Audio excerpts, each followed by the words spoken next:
영유아유치 친구들 안녕하세요. 우리 돌아오는 주일에 하나님께서 말씀을 전해주시는데요.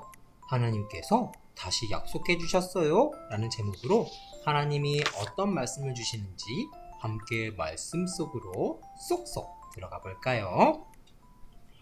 하나님께서 예레미야를 부르셨어요.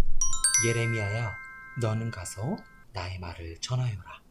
예레미야는 깜짝 놀랐어요. 하나님, 저는 두려워요. 어떤 말을 해야 할지 잘 모르겠어요. 하나님께서 예레미야에게 다시 말씀하셨어요. 두려워하지 말아라.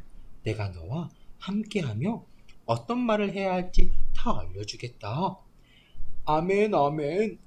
예레미야는 하나님의 말씀을 전하는 선지자가 되었어요. 시끌벅적 성전 앞에 많은 사람들이 있어요. 하지만 사람들은 하나님께 예배드리지 않았어요. 우상에게 절하며 기도했어요. 그때 예레미야가 하나님의 말씀을 전했어요. 우리는 큰 벌을 받을 거예요. 하나님을 믿지 않고 우상을 만들어 절했기 때문이에요. 웅성웅성 사람들이 말했어요. 우리가 큰 벌을 받는다고요? 이상한 소리 하지 마세요. 하지만 예레미야는 계속 하나님의 말씀을 전했어요. 바벨론이 우리나라를 빼앗아 갈 거예요. 우리가 하나님과의 약속을 지키지 않았기 때문이에요. 절레절레 도리도리 사람들은 예레미야 말을 끝까지 믿지 않았어요. 말도 안 돼요. 그런 일은 일어나지 않을 거예요. 하나 둘 사람들은 가버렸어요. 1년, 5년, 10년 똑딱똑딱 그렇게 시간이 흘렀어요. 예레미야는 하나님의 말씀을 계속 전했어요. 우리는 바벨론의 포로로 잡혀갈 거예요. 하지만 기억하세요. 하나님께서는 우리를 끝까지 사랑하신다고 다시 약속해 주셨어요. 그러니 회개하고 하나님만 믿으세요. 예레미야는 하나님의 말씀을 전하고 또 전했어요. 사람들은 그런 예레미야의 말을 듣기 싫었어요. 예레미야에게 버럭 화를 내는 사람도 있었어요. 이곳에 오지 마세요. 또 그런 소리 하면 당장 감옥에 넣을 거예요.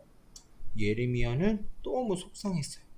하나님, 답답해요. 사람들이 하나님의 말씀을 듣지 않아요. 하나님의 말씀을 전하는 저를 미워하고 욕해요. 하지만 예레미야는 하나님의 사랑을 기억했어요. 예레미야는 다시 이스라엘 백성들에게 말했어요. 하나님께서 우리 조상에게 주신 약속을 우리가 지키지 못했어요. 하나님이 아닌 우상을 섬겼어요. 이제 바벨론이 우리나라를 빼앗고 우리는 이곳에서 살 수 없게 될 거예요. 예레미야는 더 힘있게 말했어요. 하지만 기억하세요.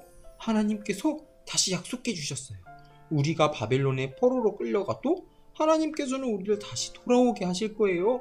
다시 하나님의 백성으로 살아가도록 해주실 거예요. 하나님의 약속을 믿고 제발 회개하세요. 하나님께서는 우리를 끝까지 사랑해 주시는 분이세요.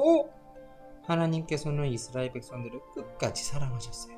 그래서 예레미야를 통해 다시 약속해 주시고 이렇게 기회를 주셨어요. 사랑하는 영유아유치 친구들, 돌아오는 주일에 하나님이 또 맛있는 말씀을 우리에게 전해 주실 때 우리는 예쁜 모습, 멋진 모습으로 하나님 앞에 나아가 함께 모여 예배드려요. 그럼 우리 주일에 만날까요?